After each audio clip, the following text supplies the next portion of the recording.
Hey guys. So I'm sitting outside. Usually I do TikTok lives, but honestly, I'm not feeling it today. So decided to come sit outside where it's nice. The weather's okay for Southern California, right? It's not too hot. Um, it's actually nice where you could sit outside. So here I am sitting outside and just going through the news feed just to see what's out there, what's currently circulating, right? I know that every day there's something really um, new. So here's the Hill, and it says Republicans move to clear the final hurdles of a funding bill before recess. So it's really interesting that they're moving at the speed of light for some things, but for other things, they're like, yeah, no, it's not worth our time. We're not going to do that. Um, I don't know where we move from here. Like, where do we go from where we're currently standing as a nation? Do we ever get back on track? Do we ever get to a point where we are on the same page as communities, or do we stay in this same nothing, in the same division and anger? Because I think there's a lot of, no, I don't think, I know there's a lot of division. I know there's a lot of anger. I know there's a lot of animosity between all of us in reality.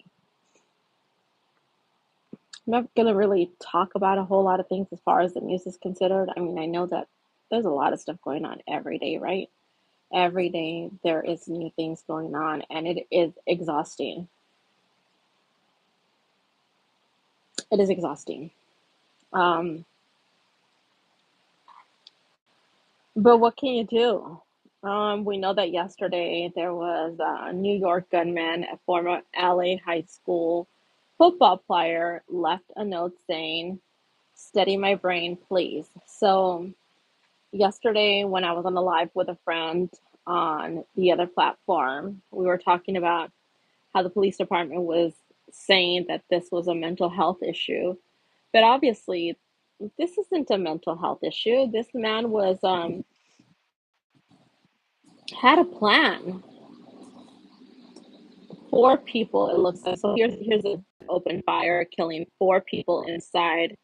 Was a former Southern California high school football player. The shooter allegedly left a note claiming he had brain trauma and blamed it on the National Football League. So he was going after the National Football League. For what reason? Who knows? Why? Obviously, we know that he had an injury, right? So then it says here investigations are looking into whether the Las Vegas man who went on a deadly shooting rampage in Manhattan on Monday was targeting the National Football League after it emerged that the gunman was from Los Angeles High School football player was documented with a mental health history. I'm sorry. For us to say that individuals have a mental health issue just because they're Caucasian is really a cop out to me in actuality, because if it would have been a brown person like myself or a black individual, you know that that person would have not had two shakes of a chance to get out of there at all. So this person is no longer with us. Ironically, he was a former Los Angeles high school football player who relocated to Las Vegas and somehow ended up in New York City. Now, if you don't think that was kind of a odd, kind of combination there, but that's what happened. And apparently, a mental health disorder, but he's asking for his brain to be studied.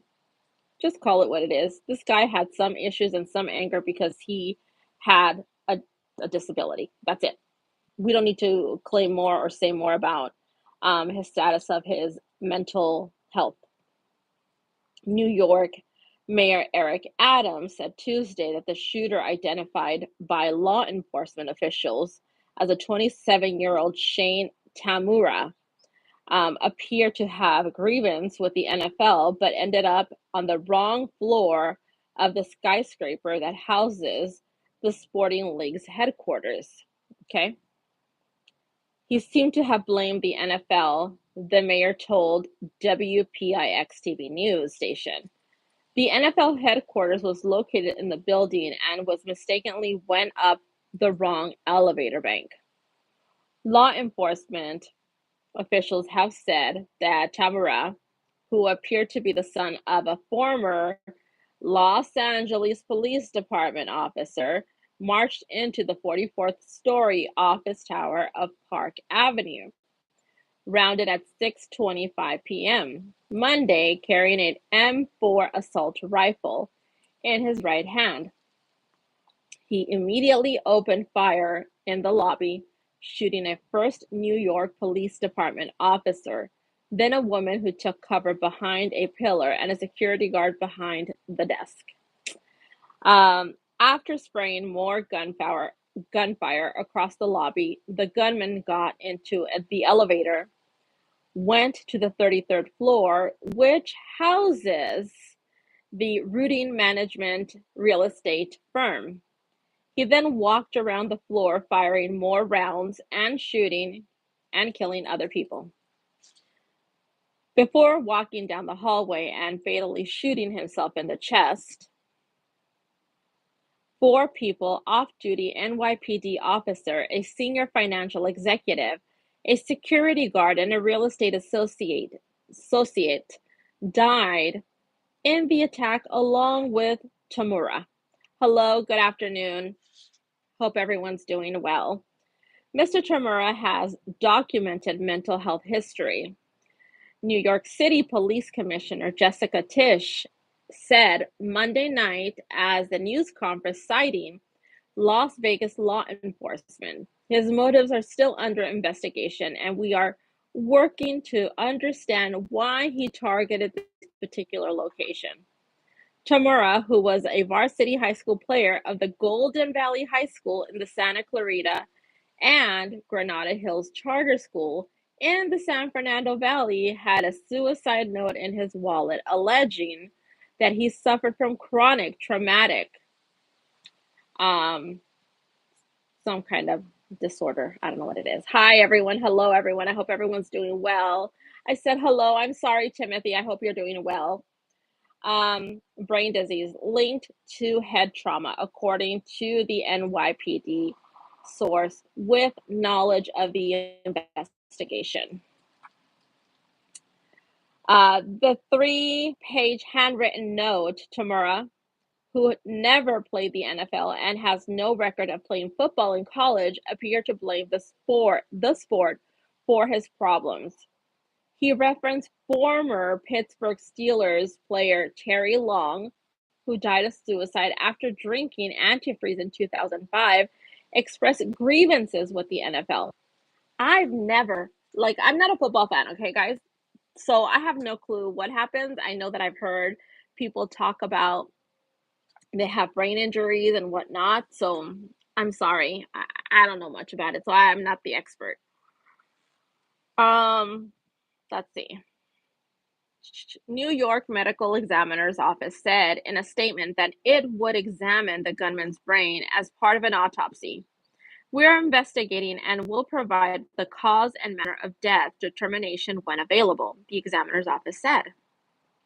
Investigations will also travel to Las Vegas, Adams told CNN Tuesday, to execute a search warrant to look at 2 firearms that were recovered. I don't know anything about firearms either, guys. I went to go look at one a couple of weeks ago and I got scared and I walked right out. So sorry, I'm a tree hugger. Walter Robbie, who was Tamara's physician coach at the Granada Hills Charter School in 2015, said he was in total shock when his phone started blowing up as Tamara's name became public. He was just a quiet kid, Robbie told The Times. He was coachable. If you asked him to do something, he did it with a smile. It's always the nice ones, right? Be careful with the quiet ones. Robbie, now an assistant football coach at Crespin Carmelite High School in Encino, said Tamura was a running back with athleticism, but he showed no sign of wanting to play football after high school. At the end of the season, I tried to help all seniors who had aspirations to play in college, he said, and he was not one of them. In recent years, Tamara moved from California to Nevada, where he worked as a security guard at Horseshoe Las Vegas, Nevada Hotel and Casino. Public records indicate that he lived with his father, Terrence Tamara, a former LAPD officer who spent much of his career working in the San Fernando Valley, according to the department roster. The elder Tamara joined the department in 1967 and later had stints in the Foothill and Devonshire divisions. It's really sad, the loss of life is, I don't care who you are, the loss of life is really sad always. So there's that, right? There was signs that Shane Tamara's life was spiraling in Las Vegas. In 2022, Las Vegas Metropolitan Police encountered Tamara on the street exhibiting behavior that made them believe he might be a threat to himself. CNN reported the police took him to a hospital and put him in a psychiatric hold. Even Tamara was targeting employees when he arrived at the NFL headquarters in New York and started firing. No one from the sports league was killed or attacked in the attack, I'm sorry. But the NFL commissioner, Roger Goodell, did reportedly say that the NFL employee was seriously injured. A person with knowledge of the situation told the Times that most NFL employees had left by the time the shooter entered the skyscraper, that the building was cleared by the police from the top to the bottom floor. These damn flies are getting on my nerves. NYPD officer Islam, who had been on the force for 3.5 years and was off duty at the time of the shooting, was working as a security officer when the shooter entered the lobby. A Bangladesh immigrant, Islam left behind a wife who was 8 months pregnant and 2 young sons. What a tragedy. The other victims were Wesley partner, a 43-year-old real estate executive at the investment of Blackstone. Aldan Intimin, sorry, I'm slaughtered that name completely, a security guard who watched the lobby, and Julia Hyman, a recent Cornell graduate, associate at Rudin Management real estate firm that owned the building. It's really sad when you see people perish at such a young age. Again, very, very sad. New York Governor Kathy Hochul on Tuesday called the shooting a horrific act of violence and said her heart was with Islam's loved ones, his NYPD family, and every victim of this tragedy. You guys, we're living in really odd times right now, so I suggest that everyone just be aware of your surroundings and take care of yourself, That's the most important thing that we can do as individuals, as human beings, as people of this society, is to take care of ourselves. So be careful out there when you go outside and be aware of your surroundings. Have a wonderful day, guys, and we'll see you next time.